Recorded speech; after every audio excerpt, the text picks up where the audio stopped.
I spent 14 hours cooking Thanksgiving dinner for my family. At 8:43 that night, I found out they were all on a cruise without me. I remember staring at the turkey as the steam slowly disappeared from the platter, the skin turning dull beneath the dining room light. The candles had already burned halfway down by then. Tiny rivers of wax had hardened against the silver holders my husband Richard bought during our 25th anniversary trip to Vermont. The house smelled like sage, butter, cinnamon, and roasted pecans. It should have smelled like family. Instead, it smelled like food nobody was coming to eat. I checked my phone again. Nothing. No missed calls. No messages. Just the soft ticking of the grandfather clock near the staircase and the hum of the refrigerator in the kitchen. At 65 years old, silence feels different than it used to. It doesn't sound peaceful anymore. It sounds personal. I walked back into the kitchen and lifted the foil from the mashed potatoes. Cold already. The gravy skin had started forming across the top of the saucepan. I turned the burner on low again even though I knew it was pointless. Daniel always complained when the gravy got too thick. "Mom, you make it like cement," he used to tease, laughing while his little daughter Ella giggled beside him. I smiled at the memory before it faded just as quickly as it came. Outside, the November wind rattled the bare tree branches against the windows. My dining table was still fully set for 7 people. Gold napkin rings. Crystal glasses. My late husband's carved oak chairs polished earlier that morning with lemon oil. I had even placed tiny handwritten name cards beside every plate, because Ella once told me it made Thanksgiving feel fancy like the movies. I looked at her little card now, the one with the tiny pumpkin sticker in the corner. Untouched. I told myself there had probably been traffic. Maybe Courtney changed plans last minute. Maybe Daniel forgot to tell me something. Families misunderstand each other sometimes. That's what I kept repeating in my head while the clock crept toward 9 o'clock. Then my phone buzzed. I grabbed it too quickly, nearly dropping it onto the hardwood floor. For one embarrassing second, relief flooded my chest. But it wasn't Daniel. It was Facebook.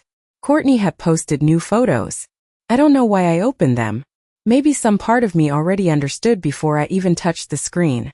The first picture showed Courtney standing on the deck of a cruise ship wearing a cream-colored sweater and oversized sunglasses. Her arm rested around Daniel's waist while the ocean stretched bright and blue behind them. Ella held a giant cup of ice cream beside them, smiling so hard her eyes disappeared. My throat tightened. The caption read, "So thankful for family time and making beautiful memories together." I stared at the words until they blurred. Then I swiped again. Another photo. My sister Patricia was there too. Her husband Frank. Even Daniel's cousin Michael from Denver. Everyone was there. Everyone except me. I felt something inside me go completely still. Not dramatic. Not explosive. Just quiet. Like a house after the electricity shuts off. I sat down slowly at the head of the dining table and looked around the room I had spent 37 years trying to fill with warmth. The candles flickered weakly now. My reflection trembled faintly in the dark dining room window. I suddenly understood something I think I had been avoiding for years.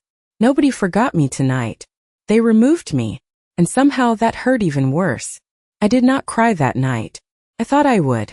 I thought the humiliation would break something inside me the way grief broke me when Richard died 3 years earlier. But instead I just sat there staring at the empty chairs while the house slowly cooled around me. Around 10:30, I began clearing the table. One plate at a time. The fork beside Ella's untouched napkin still gleamed beneath the chandelier light. I picked it up carefully and placed it back into the drawer with the others. The sound echoed louder than it should have inside the quiet kitchen. The turkey weighed nearly 20 pounds before cooking. Richard always insisted on buying the biggest one in the grocery store, even after Daniel moved out. "Leftovers are the best part," he used to say while standing at the carving board with that ridiculous plaid apron he loved. I could almost hear his laugh as I wrapped slices of cold turkey into plastic containers nobody would come eat. The refrigerator was already too full. Pumpkin pie. Sweet potatoes with marshmallows. Cranberry sauce in the crystal bowl from my mother's house. Enough food for a family that apparently no longer included me. I turned off the kitchen light and stood there in the dark for a moment. The little green clock above the microwave read 10:47. I remember because I kept staring at the numbers as though they meant something important. As though time itself might explain how I became invisible inside my own family. Upstairs, my bedroom felt colder than usual. I changed into my flannel pajamas slowly, my knees aching from standing all day. Outside, rain had started tapping softly against the windows. I sat on the edge of the bed and picked up the framed photograph beside the lamp. Daniel was 12 in that picture. Skinny arms. Missing front tooth. His face smeared with chocolate icing because he had stolen frosting before Thanksgiving dinner. Richard stood behind him pretending to scold him while trying not to laugh. I traced my finger lightly across the glass. Back then, holidays felt simple. Loud. Messy. Full of people talking over each other while football played too loudly in the living room. Back then, Daniel used to hug me the second he walked through the door. The first Thanksgiving after he married Courtney, she brought handwritten menus tied with ribbon and corrected the way I folded the cloth napkins. Modern tablescapes feel cleaner, she told me with a polite little smile. I remember apologizing even though it was my house. After that came the smaller things. Christmas dinners moved to her family's home.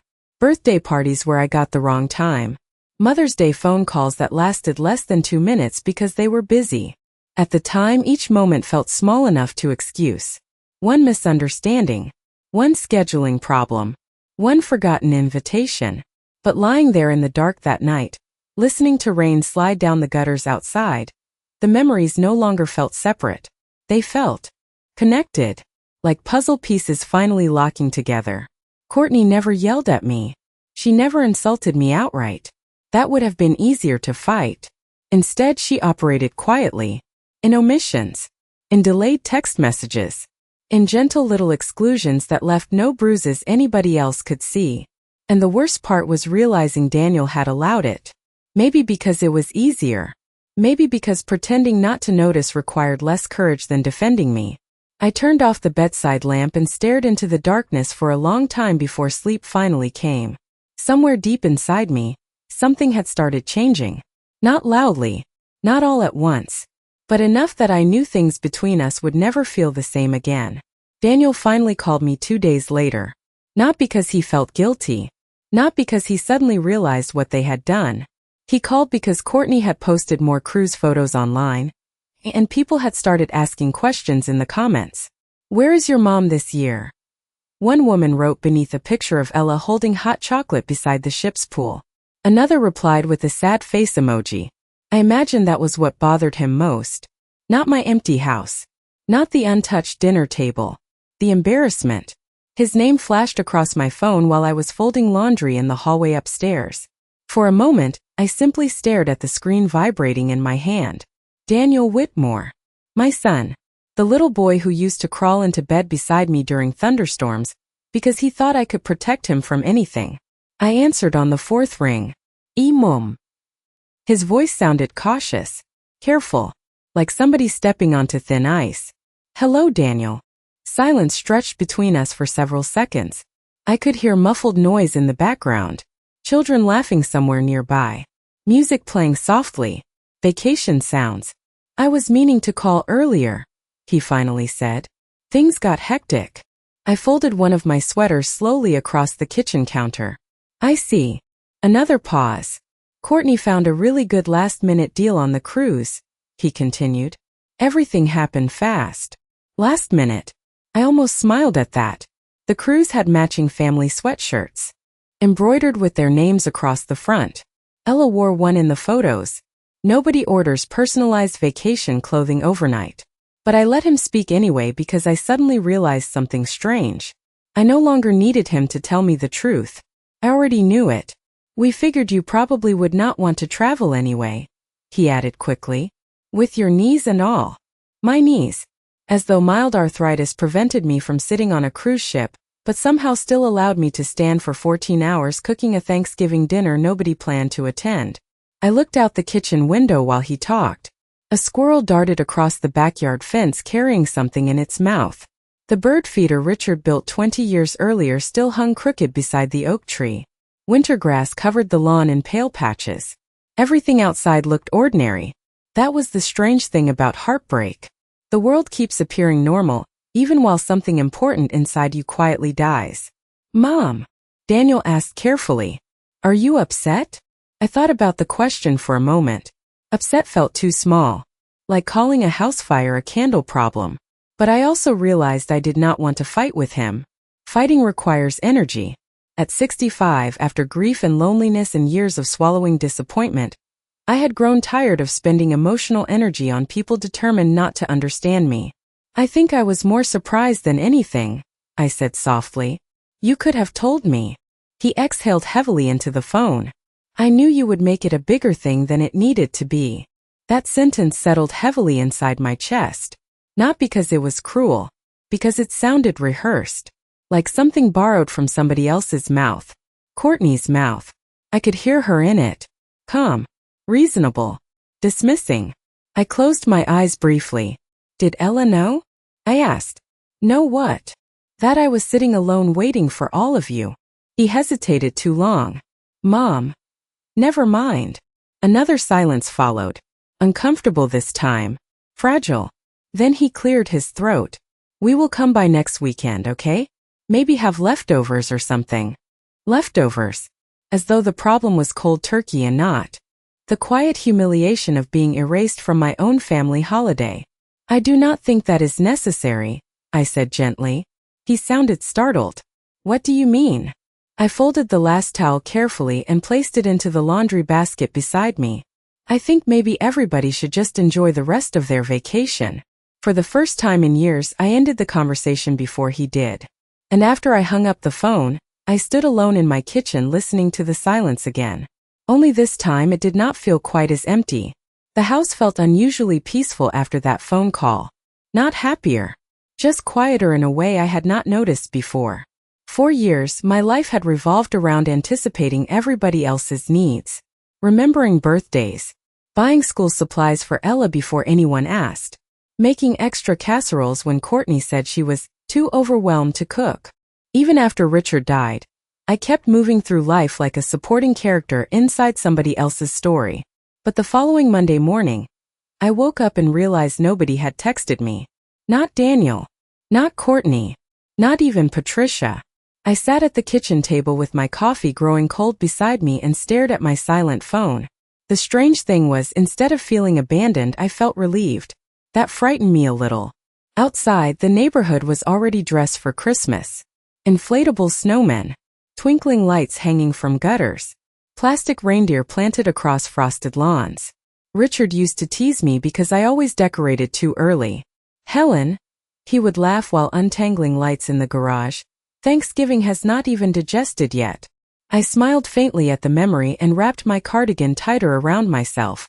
Around noon, I drove to the grocery store for milk and bread. The automatic doors slid open and warm air smelling like cinnamon pine cones drifted toward me. Christmas music played softly through the speakers overhead. I pushed my cart slowly through the produce section, trying not to notice how many families shop together this time of year. Near the bakery, somebody called my name. Helen Whitmore? I turned and saw Margaret Ellis standing beside a display of pecan pies. Margaret had been Richard's friend long before she became our attorney. Tall woman. Silver bob haircut. Always wore wool coats that probably cost more than my monthly electric bill. Richard used to joke that Margaret looked like somebody who solved crimes in old black and white movies. Well, she said warmly, there you are. We exchanged a quick hug before she glanced at my cart. Shopping alone this year? The question was innocent enough, but something in my face must have answered for me because her expression shifted almost immediately. Concern replaced politeness. Everything all right? She asked gently. I hesitated. For years I had protected Daniel instinctively. Mothers do that even when they probably should not. But suddenly I felt exhausted by protecting people who never protected me back. The family went on vacation for Thanksgiving, I said quietly. Without telling me. Margaret stared at me for a moment. Not shocked exactly. More like somebody hearing a suspicion confirmed. Courtney's cruise? She asked carefully. My stomach tightened. You knew about it? She looked genuinely uncomfortable then. Helen, I assumed you did. The bakery lights suddenly felt too bright above me. How long ago was it planned? Margaret sighed softly before answering. Richard's memorial luncheon was only 3 months ago. Courtney mentioned the cruise not long after that. 3 months. My fingers tightened around the shopping cart handle. Margaret lowered her voice slightly. I probably should not repeat this, but Courtney specifically asked people not to bring it up around you because she said you would become emotional and guilt Daniel into staying home. Emotional. I almost laughed. Such a clean word for something so ugly. I see, I whispered. Margaret touched my arm gently. Helen, I am sorry. I nodded slowly, but my mind was already somewhere else entirely. Suddenly, dozens of moments from the past few years rearranged themselves inside my memory like furniture being dragged into proper place. The missed invitations. The shortened visits. The careful distance Courtney maintained while pretending kindness. None of it had been accidental. She had been slowly editing me out of the family, one polite omission at a time. And the most painful realization of all was understanding how long Daniel had quietly allowed it to happen. After my conversation with Margaret, I stopped making excuses for people. That was the first real change. Not anger. Not revenge. Just clarity. There is a certain kind of exhaustion that settles into a woman after years of trying to stay lovable to people determined to keep her at arm's length. I think I finally reached that point sometime during the drive home from the grocery store. The radio played softly while gray December skies stretched above the highway, and for the first time in months, maybe years, my mind felt quiet. Not happy, just honest. When I pulled into the driveway, I noticed the Christmas wreath still hanging crooked on my front door. Richard always fixed it because I could never get the ribbon centered properly. I stood there holding my grocery bags and stared at it for nearly a minute before finally walking inside. The house smelled faintly like cinnamon and furniture polish. Familiar. Steady. Mine. I unpacked the groceries slowly, then opened the hall closet where I kept several plastic storage bins stacked neatly against the wall. Every December for nearly 3 decades, I had spent the first week of the month buying gifts for everybody. Matching pajamas for Ella. Gourmet coffee Daniel liked but pretended was too expensive. Scarves for Courtney in soft neutral colors she once mentioned liking during some conversation I doubt she even remembered anymore. I pulled one storage bin toward me and lifted the lid. Inside sat wrapping paper, ribbons, tissue paper, gift tags. I stared at everything quietly before lowering the lid again. Then I pushed the bin back into the closet untouched. That night, Daniel sent a group text with cruise photos attached. Ella swimming. Courtney holding champagne beside a sunset. Daniel smiling with his arm around his wife. Making memories, the message read. Patricia responded first with heart emojis. Michael replied with a joke about needing another vacation after this vacation. I looked at the photos for several seconds before setting my phone face down. On the kitchen counter. Normally, I would have answered immediately. Something cheerful. Something supportive. I would have pretended not to notice the ache underneath it all because mothers are trained to survive disappointment quietly. But this time I said nothing. The next morning, I woke before sunrise and drove downtown to a small coffee shop near the church. Richard and I used to go there on Saturday mornings before he got sick. The same young woman still worked behind the counter. Nose ring. Bright red hair.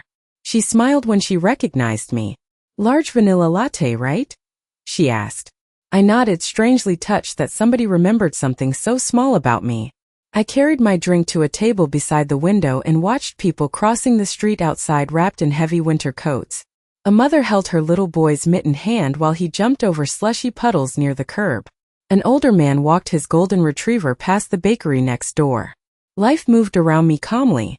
Normally, I would have spent that morning texting Daniel about whether Ella liked the cruise or reminding Courtney to bring warmer jackets for the children. Instead, I sat quietly and drank my coffee while snow began drifting softly through the air outside the window. It occurred to me then how much of my life had been spent performing emotional labor for people who barely noticed it existed. Remembering, planning, fixing, softening uncomfortable moments before anybody else had to feel them. And suddenly I felt tired of carrying relationships entirely by myself. That afternoon, Courtney texted me directly for the first time in weeks. Can you pick Ella up from school Monday? Our flight gets delayed. I stared at the message for a long moment before typing back 4 simple words. I am not available. Even sending it made my heartbeat quicken. Not because it was rude, because it was unfamiliar. For the first time in years, I chose myself before choosing their convenience. 3 days after I told Courtney I was unavailable, Daniel showed up at my house unexpectedly. It was nearly 6 in the evening and already dark outside. I had just finished watering the little poinsettia on the kitchen windowsill when the doorbell rang. Through the frosted glass beside the front door, I could see his silhouette shifting impatiently from one foot to the other. For a brief moment, my heart reacted before my mind did. That old instinct. The one that still recognized him as my little boy before remembering he was now a grown man who had allowed his wife to slowly erase me from his life. I opened the door quietly. Cold air rushed inside immediately, carrying the sharp smell of snow and car exhaust. Daniel stepped in wearing a navy pea coat and gray scarf, his cheeks pink from the cold. "Hey," he said awkwardly. I was nearby.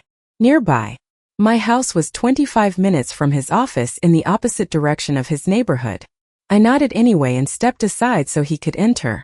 "Do you want coffee?" I asked automatically.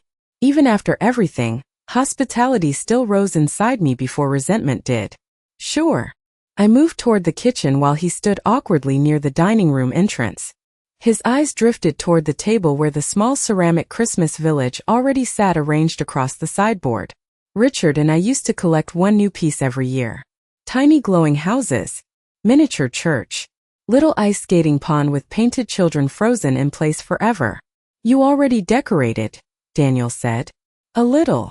I poured coffee into 2 mugs while silence stretched between us again. It struck me suddenly how unfamiliar we had become with each other.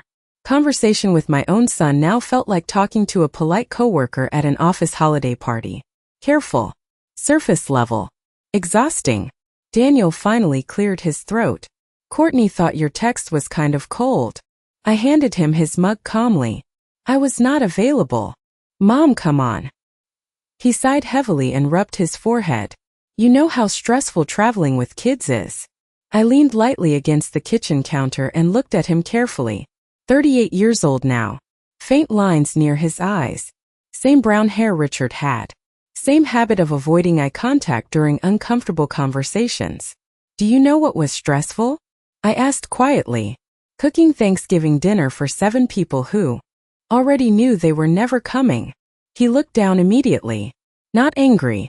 Guilty. That mattered more. "We were going to tell you," he muttered. "When?" I asked. "Before the cruise ended? Or after Christmas?" He exhaled sharply but said nothing. The refrigerator hummed softly behind us. Somewhere upstairs, the old heater clicked on inside the walls. Small familiar sounds filling the silence neither of us seemed able to cross anymore. Finally, Daniel sat down at the kitchen table and wrapped both hands around the coffee mug like he needed warmth. "Courtney thinks you do not like her," he admitted quietly. I almost smiled at the absurd simplicity of it, as though years of exclusion could be reduced to personality differences. "Your wife does not know me well enough for dislike to matter," I replied softly. That sentence landed harder than I intended. Daniel looked genuinely startled. I realized then that he still believed I would continue playing the same role forever. Accommodating, forgiving, available on demand, the safe emotional furniture in the background of his life. But something had shifted inside me over the past week. Grief changes shape eventually. First it crushes you. Then one day it sharpens your vision instead. Daniel stared down into his coffee for several seconds before speaking again. "You are making this bigger than it was." I looked at my son quietly across the kitchen table where I had packed his school lunches for 12 years straight. Peanut butter sandwiches cut into triangles because he once decided rectangles tasted different. "No," I said gently. "I think I am finally seeing it clearly for the first time." Daniel stayed for less than 30 minutes that evening. Long enough to drink half his coffee. Long enough to defend Courtney twice and apologize without ever actually saying the words, "I am sorry." When he finally stood near the front door pulling on his gloves, he looked strangely uncomfortable. Like somebody leaving a hospital room after receiving bad news they did not know how to process yet. "We should all have dinner next week," he said carefully. "Maybe reset things a little." Reset things. As though relationships were computer screens that simply needed refreshing. I nodded politely but made no promises. Snow had started falling harder outside by then, covering the front lawn in a thin white layer. Daniel hesitated before stepping onto the porch. Ella misses you, he added quietly. That one landed exactly where he intended it to. He knew how deeply I loved that little girl. Knew I still kept every crooked birthday card she had ever made me tucked inside the kitchen drawer beside the coupons and takeout menus. But even then, standing there with cold air curling through the open doorway, something inside me resisted immediately. Because for the first time I understood how often my love for Ella had been used to guarantee my silence. I miss her too, I replied softly. Then I closed the door behind him. That weekend passed quietly. I wrapped gifts for the church toy drive instead of shopping for Daniel's family. I baked oatmeal raisin cookies for my neighbor Mrs. Henderson after her hip surgery. I even attended a watercolor class Saturday morning at the community center downtown. The instructor was a retired art teacher named Louise who wore enormous turquoise earrings and spoke to everybody like old friends. I had not painted since college. My first attempt looked terrible. The little red barn I tried to paint leaned sideways like it was collapsing into the snow. But for 2 hours I forgot to check my phone. Forgot to wonder whether my own family cared about me. That alone felt healing somehow. Sunday afternoon Margaret called. I was organizing some paperwork from Richard's estate, she said. And there is something you probably should review in person. Her tone sounded calm but deliberate. The kind lawyers use when they already know more than they are saying. I drove to her office Monday morning beneath low gray clouds threatening more snow. Downtown looked busy with Christmas shoppers carrying paper bags and coffee cups while giant wreaths hung from every lamp post along Main Street. Margaret's office occupied the second floor of an old brick building near the courthouse. Same polished wood floors. Same smell of leather and expensive paper. Richard always trusted Margaret because she never wasted words. She greeted me warmly before placing a thin folder across the conference table between us. There are a few trust documents Richard updated before he passed, she explained. I assumed you already knew the details, but after our conversation at the grocery store, I realized perhaps you did not. My stomach tightened slightly. Richard handled most financial matters during our marriage. Not because he believed I could not. He simply enjoyed it more. Spreadsheets made him weirdly happy. I opened the folder slowly. Property records. Investment accounts. Legal language. Then one sentence caught my attention immediately. The family lake cabin in Vermont, the one Daniel and Courtney used nearly every summer, legally belonged entirely to me. Not partially. Entirely. Margaret folded her hands calmly on the table. Richard placed it into a protected trust under your sole authority. I looked up slowly. Daniel thinks it belongs to him eventually. Eventually, perhaps, Margaret replied carefully. But only if you choose to leave it that way. Silence settled heavily between us. I thought about all those cruise photos. The subtle dismissals. The years of being treated like an emotional inconvenience instead of a person. Margaret watched my expression quietly before adding one final sentence. Helen, your husband loved you very much. He wanted to make certain you were never dependent on anybody's kindness. I stared down at the paperwork again while something cold and steady settled into place deep inside me. For the first time in weeks, I no longer felt powerless. The week before Christmas, Daniel called me 3 times in one afternoon. I let the first 2 calls go to voicemail. Not to punish him. I simply no longer felt responsible for immediately rescuing every uncomfortable emotion inside that family. By the 3rd call, I answered while standing in line at the pharmacy downtown. Mom, he said quickly, relief obvious in his voice. Finally. I stepped aside near the greeting cards while an elderly man in a baseball cap slowly compared cough medicine beside me. Is everything all right? I asked calmly. Daniel hesitated. Actually, no. Those 2 words changed the entire rhythm of the conversation immediately. Gone was the defensive tone. Gone was the careful irritation. He sounded stressed now. Tired. What happened? I asked. He lowered his voice. The bank denied the refinance application on the Vermont cabin. I stayed quiet. Apparently the property ownership paperwork is more complicated than we thought. More complicated than we thought. I could almost hear Courtney pacing somewhere nearby while he spoke. The lender says we cannot move forward unless the trust holder signs new authorization forms. Trust holder. Such cold legal words for something Richard built with his own hands over 30 summers. I remembered Daniel at 10 years old helping his father hammer crooked nails into the dock while insisting he was basically a construction worker now. I remembered Ella chasing fireflies near the lake last 4th of July, while I wrapped blankets around her shoulders after sunset. Families leave fingerprints on places without realizing it. I see, I said softly. Daniel exhaled heavily. Courtney thought maybe you already knew about all this. There it was again. Courtney thought. Courtney said. Courtney assumed.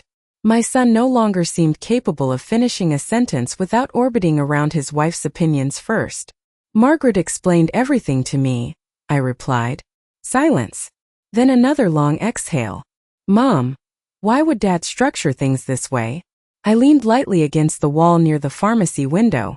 Outside, snow drifted steadily through downtown while shoppers hurried past carrying bright red department store bags. Christmas music played softly overhead. Because your father understood people better than you think, I answered quietly. Daniel did not respond immediately.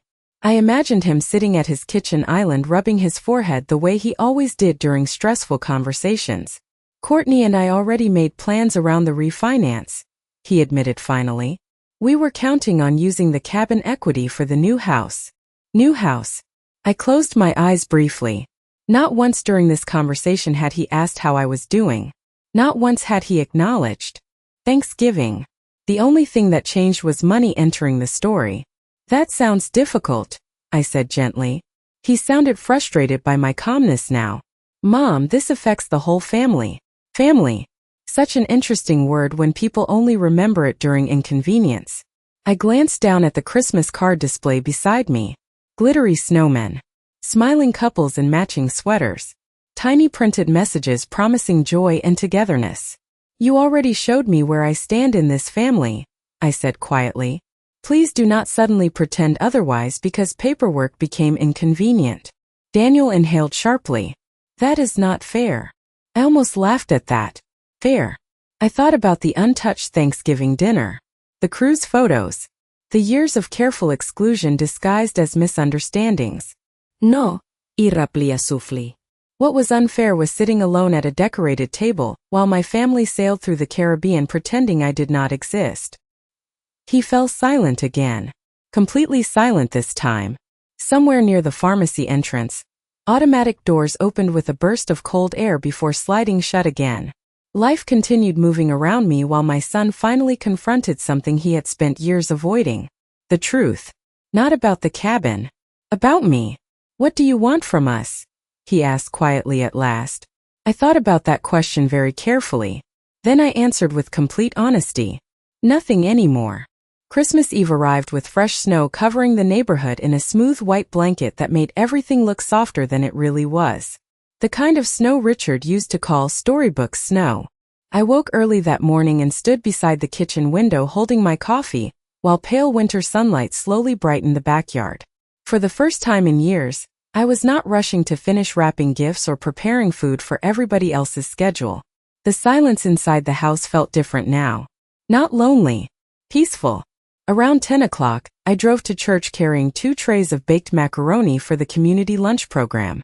Children ran across the fellowship hall wearing paper angel wings while volunteers arranged folding tables covered with red tablecloths. Louise from my watercolor class waved excitedly when she spotted me near the coffee station. Helen, she called warmly, save me a seat. Such a small sentence. But it stayed with me all afternoon. Save me a seat. Not because somebody needed something from me. Not because they forgot me and felt guilty afterward. Just because they wanted me there. By the time I returned home, the sky had already begun turning gray again. I had barely removed my coat when the doorbell rang. I opened the door to find Daniel, Courtney, and Ella standing on the porch holding wrapped presents beneath the glow of the front lantern. Ella immediately ran forward and hugged my waist tightly. "Grandma!" she shouted. Her little pink mittens felt icy against my sweater. I hugged her back automatically, breathing in the scent of peppermint shampoo from her hair. Behind her, Daniel looked nervous. Courtney looked composed in the careful way people do when they have rehearsed being reasonable. "We brought gifts," Courtney said with a polite smile. I stepped aside and let them in. Snow melted from their boots onto the hardwood floor while Ella hurried toward the glowing Christmas village still displayed near the dining room. "The ice skaters still move," she announced excitedly. Daniel set several wrapped boxes near the tree while Courtney removed her gloves slowly. "We thought maybe we could spend a little time together," she said gently. I nodded once and led them toward the kitchen where cinnamon candles burned softly beside the sink. Nobody spoke for the first few minutes. The tension sat at the table with us like an extra person. Finally, Courtney folded her hands together and sighed. "Helen, I think things have gotten blown out of proportion." There it was. Not apology. Management. I stirred cream into my coffee quietly while she continued speaking in that calm, measured tone she always used whenever she wanted to sound reasonable. "The cruise was never meant to hurt you." I looked at her across the table. Perfect makeup. Cream sweater. Diamond earrings Daniel definitely could not afford before his last promotion. Courtney had always understood something important about people. Few speak softly enough, others often mistake you for kindness. "You told people not to mention the trip to me," I said quietly. Her expression flickered for only half a second before smoothing again. "I just did not want unnecessary drama during the holidays." Drama. Such a convenient word women use when they want somebody else's pain to sound inconvenient. Daniel shifted uncomfortably beside her. "Mom, maybe we all could have handled things better." I looked at my son carefully, then at the woman beside him, and suddenly I felt strangely calm. No anger. No bitterness. Just clarity sharp enough to finally stop hurting. "You know what the hardest part was?" I asked softly. Neither of them answered. It was realizing I spent years shrinking myself to remain welcome in my own family. The room went completely still. Even Ella stopped playing long enough to glance toward us from the living room doorway. Courtney opened her mouth slightly but said nothing. Daniel stared down at the table. I stood slowly and walked toward the dining room where the Christmas tree lights reflected softly against the dark windows. "I loved all of you very much," I said quietly without turning around. But love should not require somebody to disappear in order to keep the peace. Behind me nobody spoke. And for once I did not rush to fill the silence for them.